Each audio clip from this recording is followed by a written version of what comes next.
રસોઈના માટેના વાસણો ખાલી જગ્યાના બનેલા હોય છે. એલમભાઈ ઘરે જ્ઞાન ધરાવે સાથ પાયલબેન.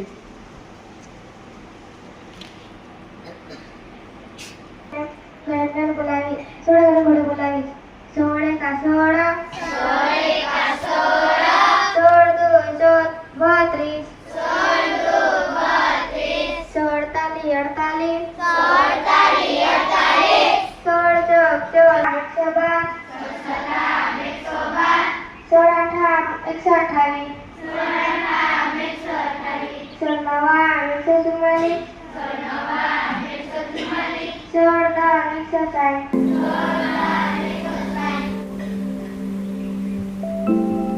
પૂજ્ય ગુરુગણ તથા મારા વાલા વિદ્યાર્થી મિત્રો, આજે હું તમને જ્ઞાનવૃત્તિ પૂછીશ. થર્મોમીટરમાં પ્રવાહી વપરાય છે. ક્લિનિકલ થર્મોમીટરમાં કેટલા આંગળાનું તાપમાન માપે છે? 25. કઈ વનસ્પતિ કીટકોને ફસાવે છે અને આરોગે છે? પ્રતીકભાઈ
तू बनके इन पशुओं को क्यों सताता है?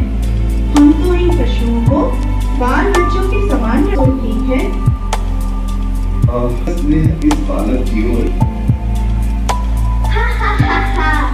ठीक है, सीनी का मुझे ऐसा ही डर है।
કામગીરી સરસ કરી છે. પટાવાળામાં કોણ હતું? એ માટે તાળી પાડી. સૌથી નાના ટીચર કોણ છે અહીંયા? મારું નામ નિધિ કુમારી નકુલભાઈ ચૌધરી. આજે હું શિક્ષક બની હતી. મારો ચોથો પિરિયડ 8મામાં હતો. ત્યાં કેટલાક જણને વાંચતા ન આવડતું હતું, છતાંય તે લોકોએ ખૂબ જ સરસ વાંચન કર્યું અને એ લોકોને કેટલાક પ્રશ્નો પૂછવામાં આવ્યા. તે લોકોએ એનો પણ જવાબ આપ્યો અને એના પછીનો મારો પિરિયડ 7મામાં હતો. તેમાં પણ મેં ઇંગ્લિશ જ લીધું હતું. એ લોકોને પણ મોડે સ્પેલિંગ પૂછવામાં આવી. એ લોકોએ બોલી અને એ લોકોને એક પાઠ ચલાવવામાં આવ્યો. તે પણ એ લોકોએ સરસ રીતે સમજ્યો અને છેલ્લો પિરિયડ મારો 8મામાં જ હતો, ચિત્ર. એમાં અમે કૃષ્ણ ભગવાનની વાર્તાઓ એ લોકોને સંભળાવી, જેથી એ લોકોને કંઈક એ લોકોને સમજૂતી તે વાર્તામાંથી મળે. અસ્તુ. મારું નામ સોલંકી ભવ્યતા છે અને મેં ચોથો પીરિયડ 5મામાં લીધો. તેમાં થોડા બાળકોને અંગ્રેજી વાંચતા ન આવડતું હતું, છતાં પણ તેણે અંગ્રેજી થોડું વાંચી.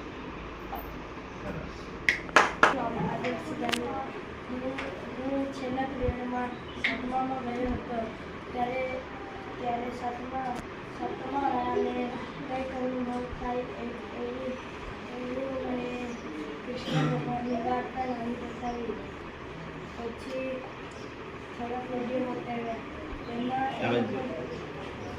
એ લોકોને સમજૂતી મળી એમ લાગી મને.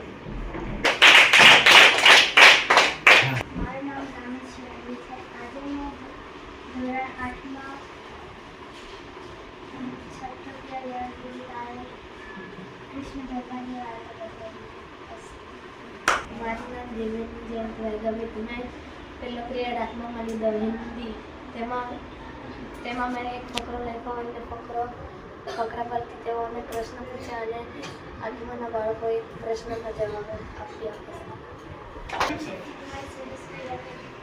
મેં 5મો પિરિયડ 6મામાં લીધો. 6મામાં મારું સંસ્કૃત હતું. સંસ્કૃતમાં મેં પાઠ ચલાવ્યો અને પ્રશ્ન જવાબ પૂછ્યા. તો 6મા ધોરણના બાળકોએ જવાબ આપ્યો.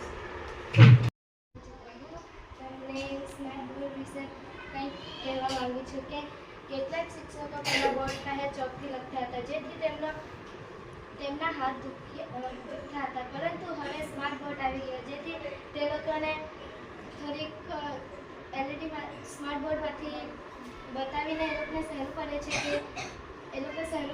કે બોર્ડ પર લખવું નથી પડતું અને તે લોકો વિડીયો બતાવીને પણ પાઠ ચલાવી શકે છે. અસ્તુ.